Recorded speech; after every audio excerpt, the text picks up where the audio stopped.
What happens when surgeons stop your heart to save your life?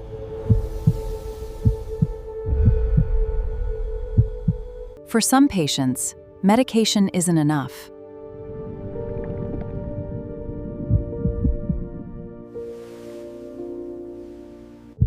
The heart can become starved of oxygen-rich blood.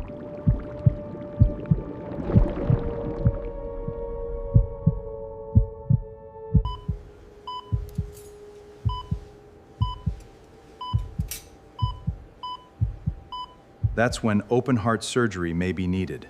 We begin with a precise midline incision. The sternum is divided to expose the mediastinum. Sternal retractors part the ribcage. The pericardium is open to reach the heart. This machine takes over for the heart and lungs. It sustains life during complex surgery.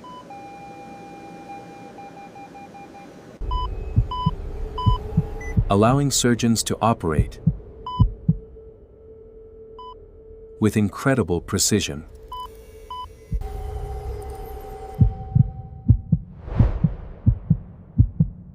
One common procedure is bypass surgery.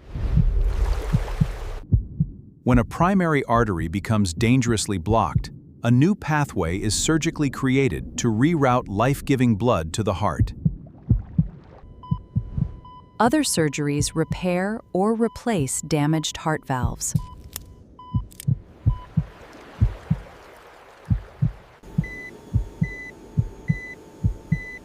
Some procedures fix problems that have existed since birth.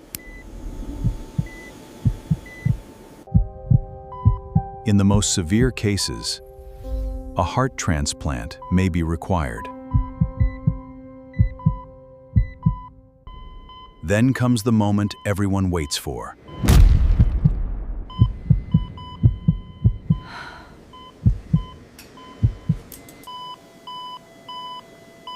There is the first flicker.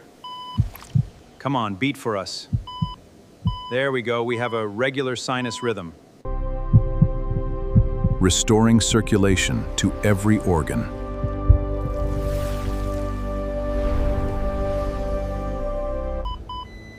A procedure measured in hours that can add years to a person's life.